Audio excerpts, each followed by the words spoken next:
You've made it halfway through the sprint. Hooray! And this is skill number 11, and it's focus. One of my favourite topics, so I'm very much looking forward to today, because I think this is one of the ways that we can cut through complexity, the noise, all of the distraction downfalls to do more of the work that matters to us. And I think when we don't get this right, our work takes longer and our work is worse. So Bad news. there's a very strong reason to believe about why focus matters, but I also think there are some really strong forces that get in the way of focus. So Helen, how do we overcome these forces? Well, just before we talk about our ideas to help you overcome it, I think we should give our listeners a little bit of credit, because 10 days of sprinting, that takes a bit of focus. It does. That takes a bit of focus. So we're already demonstrating this skill. But for some extra ideas to help us develop it more, we have quite different ideas. Yeah, I think it's fair we to have say really today. different ideas here. I'm not sure if this is for everyone, but I'm just being honest about what works for me. I create fake deadlines to find focus.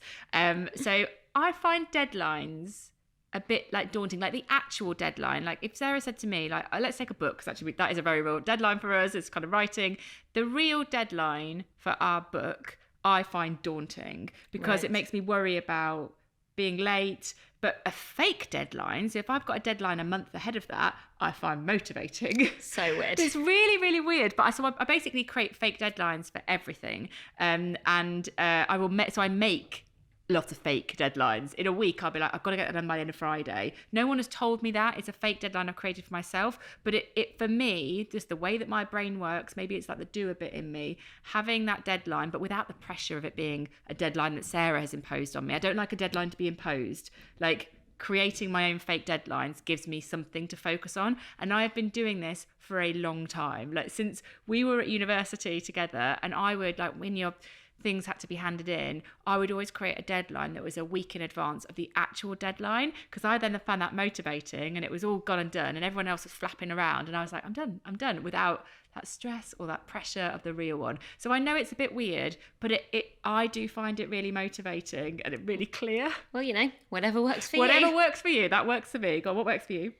I find visualising the outcome motivates me in the moment. So we were sorting out your fake deadlines for you yesterday, because I was going, but we've got a deadline, and you were like, well, no, that doesn't work for me. So we were sort of trying to do that together.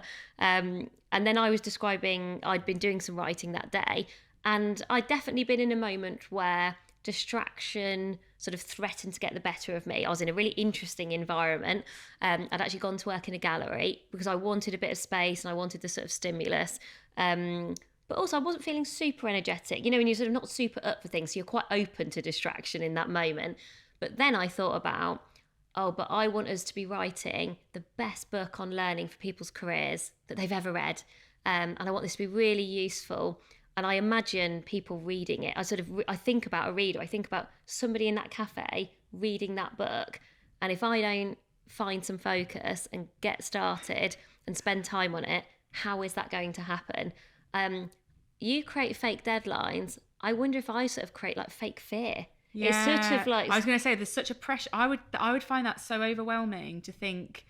I'm really glad it works for you, because I want you to do like that kind of work. But for me, just that level of pressure about the purpose of it, I find daunting. Yes. But I definitely see it works for you. Definitely. Yeah, I find it propelling. Yeah. Because I think, well, if this sentence is not brilliant, then that reader is going to be really disappointed in me. And I'm like, well, as long as this sentence is written by 4 p.m. today, it'll be fine. So I think I worry about how you do it. I think you worry about how I do it. But fundamentally, it sort of gets us there. Yeah. And I think day to day, there are so many distractions that I hear people talk to us about, particularly around technology, notifications, team messages, pressure to respond, getting in our own way, like things that kind of happen in our own heads. What I am seeing people doing more and more, and this is sort of inspiration from our Squiggly Careers community, is people agreeing as teams, how do we find focus? So I think we've both talked there about very individual examples, but I definitely now hear teams say, we always have an hour at the start and every day and end of every day when nobody emails, like, for example. or we all commit to using do not disturb if you need to go into monk mode for a couple of hours. And they're always like realistic kind of small things, or we set really clear expectations around when we do need responsiveness, but when it is sort of okay to not expect that. So when we're messaging, for example, if you're using Microsoft Teams, do we expect people to respond straight away, or is it within the next 24 hours? And having more open conversations about those things. So I think there's sort of two ways into focus. There's sort of you individually and what works for you, but also the kind of the we, what works for us as a group to find focus. Also quite linked to having a high trust team, isn't it? If you can kind of talk about, well, I find these distractions difficult, I'd like to talk to you about how I can find a bit more focus. I think that's a really healthy conversation for a team to have. And just on the point of distractions, the recommended sort of learn more from, well, the expert is Nir Eyal, and he's actually written a book called Indistractable. He's a previous podcast guest and somebody whose advice I go back to quite a lot. He talks about how as individuals we might have distractions which are more internally driven, so I'm trying to avoid a situation, that's why it's appealing, or externally driven, so it's where I'm working, or I've got my laptop open and notifications on, or sometimes it's just bad planning, like you're trying to do some kind of high focus work in a time when your brain isn't really in that kind of mode. And I would really recommend listening, and also recommend looking at his book Indistractable if this feels like the skill that you want to focus on a little bit more. Focus on focus. Very meta.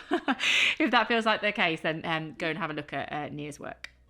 So that's the end of today's skill, and tomorrow we're going to be talking about mentoring.